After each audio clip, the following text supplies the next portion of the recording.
Hey, what's up, Cosmetic family? Welcome to the Cosmetic Podcast. Cosmetic means being a person or thing that gives rise to a phenomenon that is dynamic or energizing. We're tackling topics and telling the truth. Hey, I'm Keith Vinson. And I'm Rodrigo Ross. And so today we have the man. We're going to be talking about Teen Titans.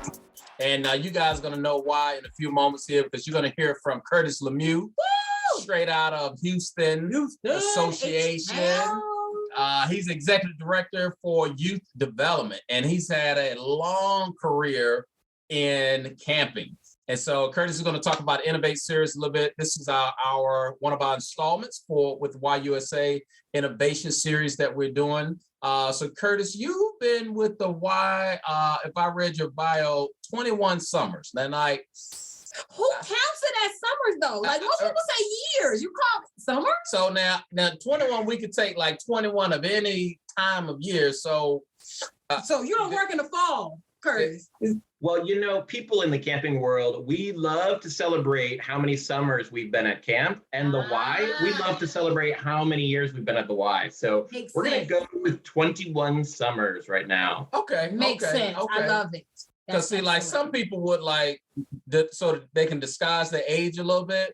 They'll say the summers just so that, people can kind of wonder a little bit, so people, very judgy. I'm only in my 20s, so I don't have to disguise anything. Yeah, they're like, maybe I was a camper for 10 of those years. You don't know. Thank you. Tell me about some of those dynamic moments, because this show, we're going to talk about staff engagement a little bit. And you've been in the game for a long time. Tell us about some of those great things that you've done to really bring your team together. Well, a few different things. So I've worked at a bunch of different Y camps over the years as well. Now in my role as the ED of Youth Development, I actually get to take a step away from the main operations of programs, which is fun. And I actually lead a team. We call ourselves Supportive Services. And our job is to really just support all of the rest of out of school time. And we have 40 program directors and 6 senior directors and 200 after school programs and 30 day camps. It's a lot of stuff. Yeah. So my team just gets to focus on purely innovation, new program design, and program quality. So it's the dream job come true. So if anyone else is listening, this job is not up for grabs right now. Okay. I hear you. That was my entry point into Y work as well. I was a teen director. I started. Teen director. Okay. I thought you was going to say camp.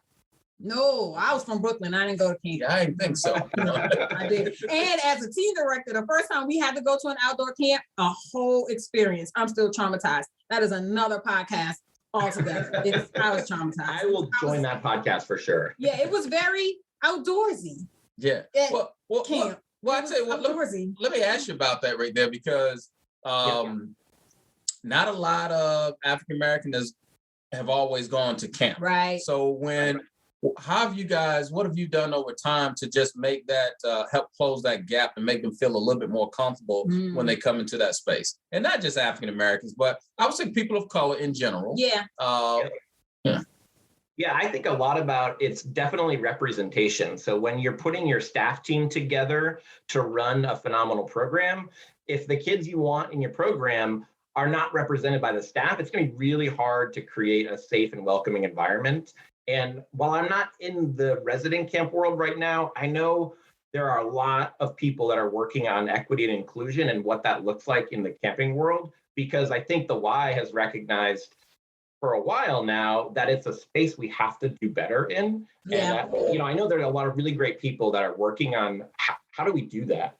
Mm-hmm. Here in Houston, we have one resident camp that's about 2 hours from the city, and it is in the country, right? It is outdoors for sure. So getting people comfortable to make the trip up to Camp Cullen, which is an awesome, awesome property right on the lake. It's gorgeous. But convincing people really that live in the city to want to spend time up there, it does take a little bit. And it takes that representation of the staff team. at the executive level, all the way down to the frontline staff for sure. Yeah, yeah. So transitioning into this new role that you're in now, where you're talking about supporting all of these programs, all of these directors and stuff, and doing it using a framework that YMCA, the USA, is really championing. Talk to us about that. Yeah, it's kind of cool how it came about because one of our roles, I supervise a staff development person, a data person, a curriculum person, and then a 21st century program design person. So like getting them on board with what we were doing and deciding to focus on program quality as a piece, that was the first decision we had to make. And we had to do that at the leadership level to say, hey, we want this team that's going to focus on innovation and program quality. And since then, we have been looking at, okay, where do we need to enhance? Where do we need to fix? Where do we need to put in our efforts and energy? And then we kind of wait for things to bubble up. And when they bubble up, we take them back to our team and we use some of the Creating for Tomorrow spaces that YUSA has put out. Yeah. I've attended a bunch of IDEO courses about innovation as well, which has been super helpful. I love them. Yes, I love IDEO. They're awesome. One of the courses is just about unlocking creativity. And it's just all these exercises to get your team to be more creative when it comes to designing or really solving problems and coming up with solutions. Yeah. So once we kind of set that standard, we were like, okay, Teen Camp has bubbled up for the last probably 5 years as a space we need to put in some energy and effort. And so we started on this pathway, and I took my team, who just formed in February. We've only been like 11 months together. And we were like, okay, we're going to do this process, the WISE process, from start to finish. We're going to do every activity they throw at us. We're just going to see what works for our team. Yeah. Wow. What stuff? I mean, because people are going to be listening here. We're in that mode of preparing for summertime. What are some of those things that stuck for you that just went really, really well? And then what are the hurdles also, the challenges you got to overcome? The stuff that unstuck. Yeah. For sure. Stuck and unstuck. So first, there's understanding like how the process works, right? Like you've got to identify a problem, do some discovery where you're going out and you're really researching, is that problem real? Am I making too many assumptions? What am I trying to do with it? And then from there, developing, a solution, prototyping, sending it out, getting feedback, iterating the process, knowing you're going to fail along the way before you eventually get to activate. And that's where we live right now, in that we're ready to activate for summer 2022. Yeah, that's what we're in. But along the process, it's been so many resources. Like if you're looking for resources, I'm going to do the shameless plug to link, because it's all on there, but talk to somebody, get a mentor who's worked through the process. I joined a project team that YUSA had been putting on, and that like guided me through so I was a participant in the process. At the same time, I took everything back to my team and then I led it on my end. I was like, okay, we're going to do this. I just did this activity. We're going to do this over here. Yeah. I love that. It's very eco-friendly, like repurposing. Yeah. Because many of the things are already created. We just got, sometimes you don't got to come up with something new. Like it's already there. Working smarter, not harder. You hear that, Keith? Normally this is not visual, and so folks can't see my reaction. Can't see when he gives me the eye. That's right. So welcome, America. You see now. And Curtis, a lot of one of the things that happen, the summertime, we keep a program director for about 18 months. So normally they're not living, multiple years. And so you see different directors that, come in and come out over time. How do you help keep that team together throughout the year so that, you can be prepared whether somebody leaves or not?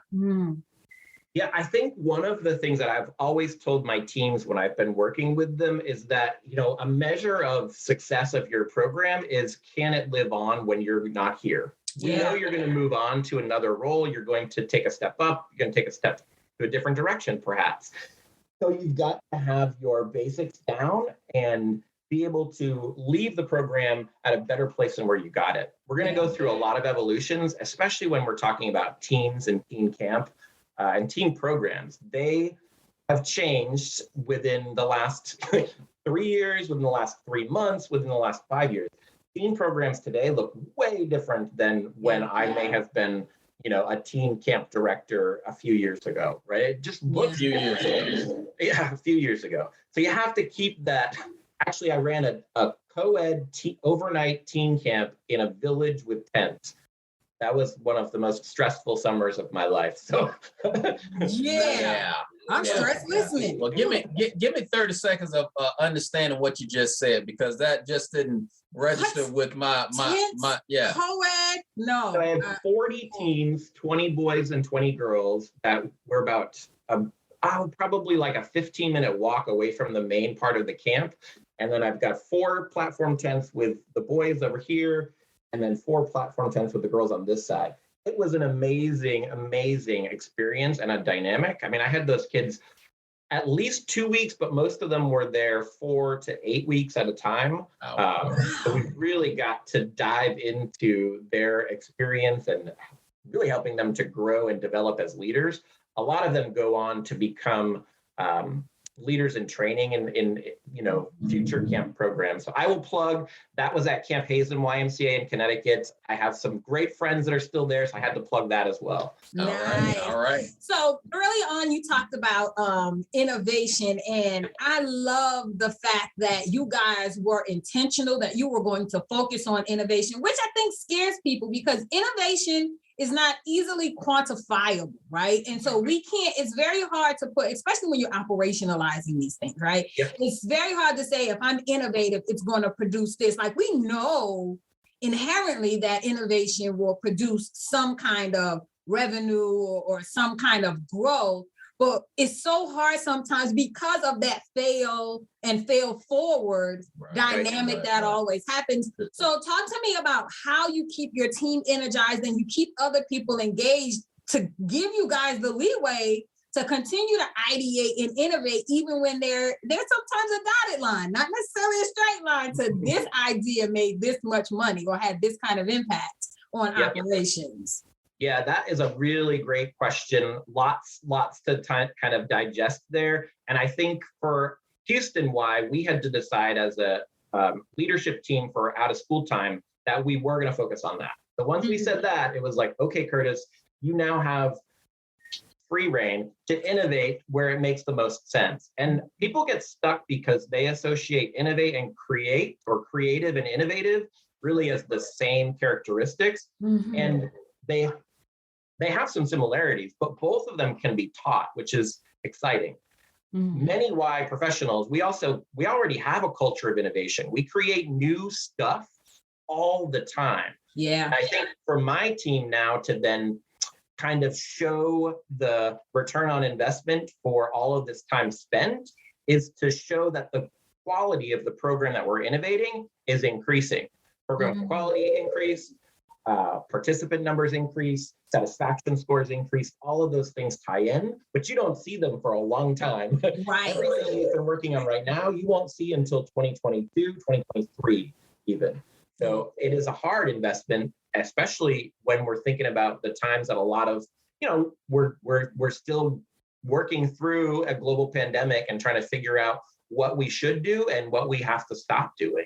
And luckily for us, innovation is not something, I'll say it publicly, innovation is not something we're going to stop doing because it moves the business forward. Yeah. So you say you're not going to stop doing it, but it just seems like for whatever reason, there's always that 1 or 2 people that's still within the group. You talk to a leader just to let them know, like, how do you help bring those individuals on board to let them know that, hey, we can create, we can innovate, how do, to keep them encouraged to be able to go through that whole process? I think engagement along the way is pretty key to that. So in our world, we have our supportive services team, and then we have an operations team. We sit on one side and we innovate. Let's come up with new designs. Let's research. Let's do focus groups and interview teams and talk to families and come up with all these new ideas. And then we have the operations team that's like, okay, I need to make sure I have staff to cover my program. I need to make sure I have supplies. I need to make sure that parents are happy in many spaces. That they're paying every week. Exactly. We're doing a draft. I think we learn through failure, as many people do. Sometimes, because the team project is a huge innovation project for us. But we also do a ton of smaller pieces throughout. And sometimes we don't get it right. We tried to put a new innovative math curriculum into our summer this year. And there were many spaces that we failed on. And we realized that was not bringing that operations team on board with us at the beginning. And so now, whenever we're coming up with something new and innovative, we go back to that operations team and we say, hey, this is what we're thinking. Can we get some feedback from you on what you feel would work best in your program? Nice. I like it. That collaborative thought and imagineering stuff together, because to me, everyone has their place in the whole, right? And so you're going to have some people who innovation is really intuitive, like it comes so naturally that they're always in brainstorm mode. But then you have other folks who are very tactical, very realistic. This is it. A goes to B goes to C. It's innovative. We go from A to L to M to all over the place, right? But making sure that you have that combined discussion and discourse, I think is key to any innovative approach, because each approach, I would think, offers blind spots, right? And you can help each other kind of see your blind spots.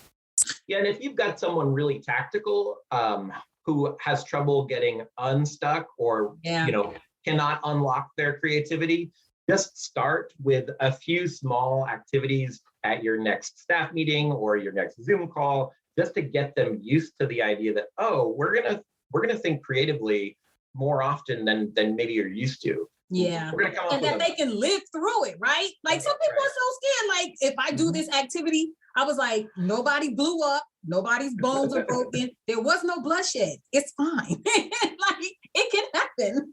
All right. Yeah, we issued our team, one of the first things we did is we gave everybody on my team, I gave them a get out of fail free card. So I want you to go make a mistake, and it don't matter. Turn in that get out of fail free card. Let me know what you learned, and then we'll move forward with it. Nice. And then we'll issue you a new one. So, we made little cards on virtual. I need a stack of those cards, Curtis. I need a stack. Don't you say it. The stack ain't big enough. I might mess up every now and again. I don't know. Cosmetic Family. We're talking to Curtis Lemieux, Executive Director of Youth Development out of Houston Y Association. Houston is, you guys are rock stars. In so many areas. Yeah. Like, so when you talk about innovation, people are looking to you all to do great things. And, they're what we call borrowing from you all the time. Program directors listen to our show all the time. And there's probably one out there that's probably young in the movement, not that much experience. And they kind of like this idea of innovation. And they've probably been bottling up for so long, and now they just want to let it go. What would you tell them in terms of leading their team of creative people probably already? How does she help to really bring them together as she prepares for summertime, as she prepares for the fall time? How do you help them to get started on this? I think it's actually much easier than you think it is to get started. First of all, you already are looking, if I'm talking to that program director that's out there, you already know something that's not working in your daily work life. It could be something with a program. It could be something at a center. Identify that problem. Really start thinking about, okay, what are some potential solutions? And then get a group of people together. It can be two. It can be one other person. But just brainstorm with someone about what some of those potential solutions are. Start mapping that out. Brainstorm, not complain. We get together and right? Some solutions should come out of the conversation. I don't need a whole lot of naysaying. And innovation too. Innovation doesn't have to be you've created something from scratch, right? A lot of times innovating is just tweaking something that's already out there so that it works better. Yeah. And you see it on Shark Tank all the time, right? Like that's a show I watch where it's innovation, right? So WD-40, right? WD-40 took 39 times. 39 times. Only reason WD-40 is called WD-40 is because he failed 39 times. He just kept. That's awesome. Yep. So people want to know some exciting things. Can you tell me maybe your top two very innovative things you've done throughout your career that will just get people a little hype? Oh, okay. Throughout my career, that really short career that I've had so far,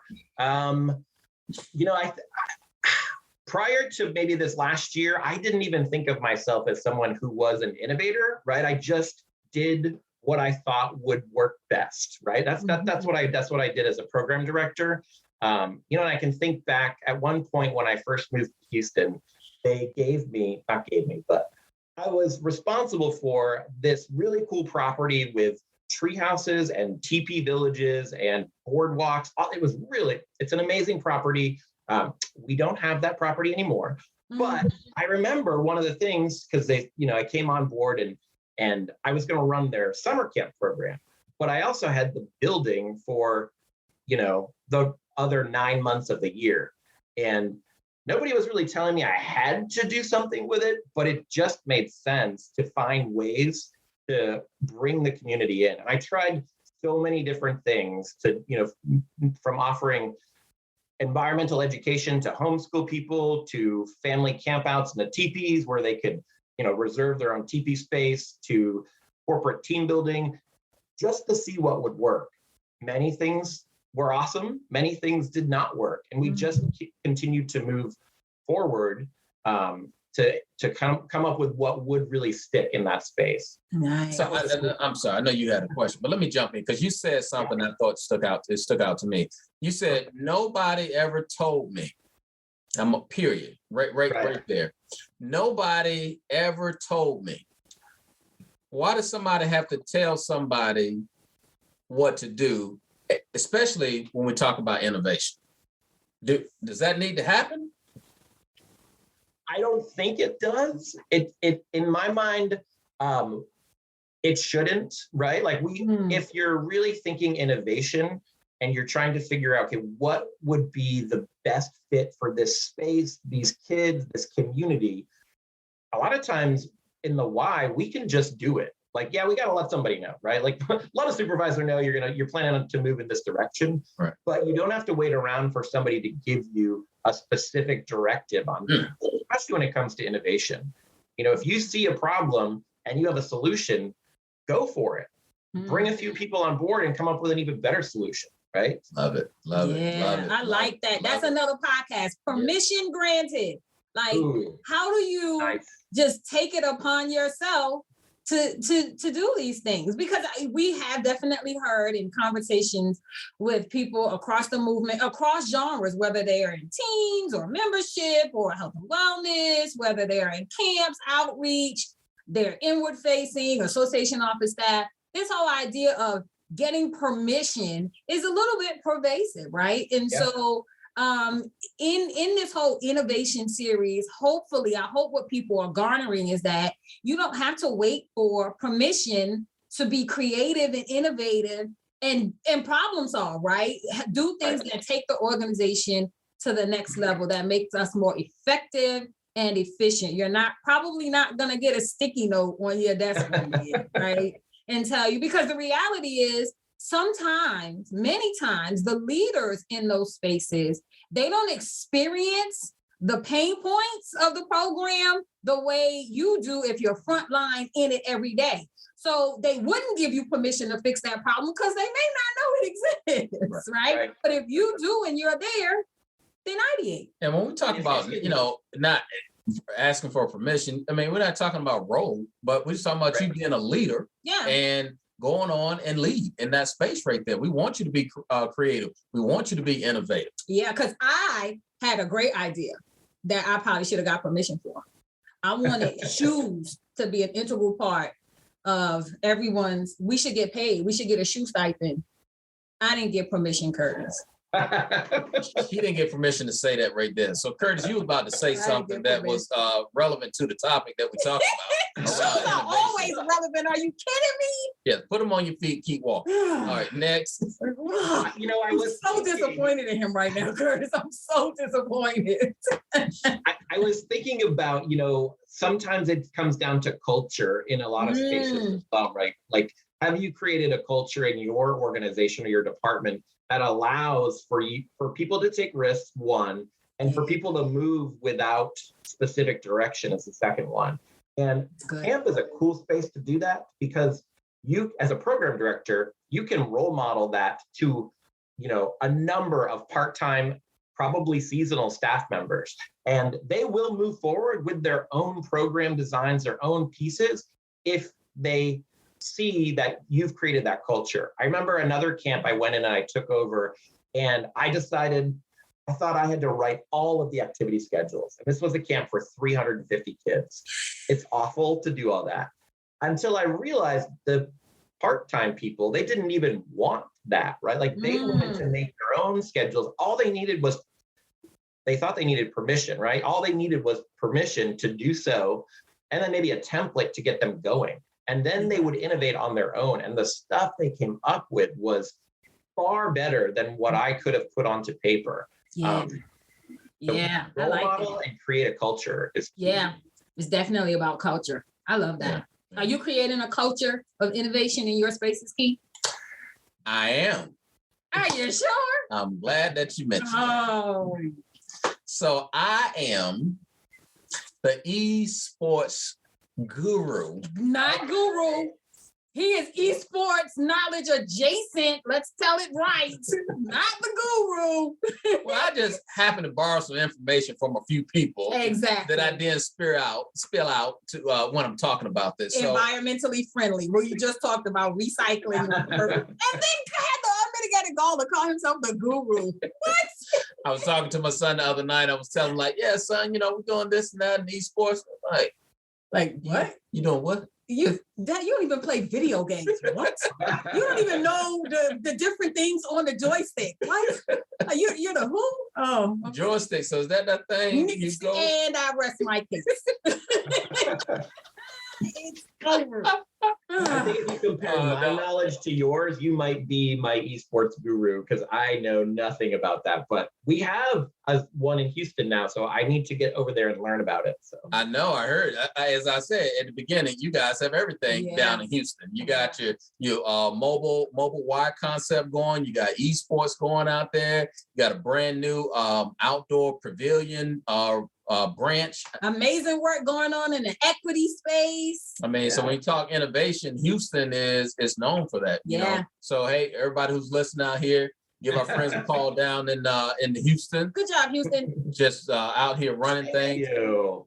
So, hey man, we appreciate you so much, man, and the great knowledge you just dropped for us here. We got again Curtis Lemieux from the Houston Association. Yay, Curtis! Tell people how they can get in contact with you. Sure, you definitely email curtis.lemieux@ymcahouston.org is the best way. I'm not a huge social media, but you could probably still find me on Facebook. Relevant, right? Isn't it? Sure. Oh, well, thank you guys for listening. And thank you, Curtis, for joining us today. Thank you, family, for listening to Cosmetic. And we've been talking with Curtis Lemieux with the Houston Association. The title here is Teen Titans. Teen Titans. So subscribe and listen to us weekly. And look, and don't be shy. Leave us a 5-star review. That was 10. That was 10. No, that was going 5. Okay. Go high 5. 5-star review. And as always, be dynamic. be phenomenal. And be cosmetic.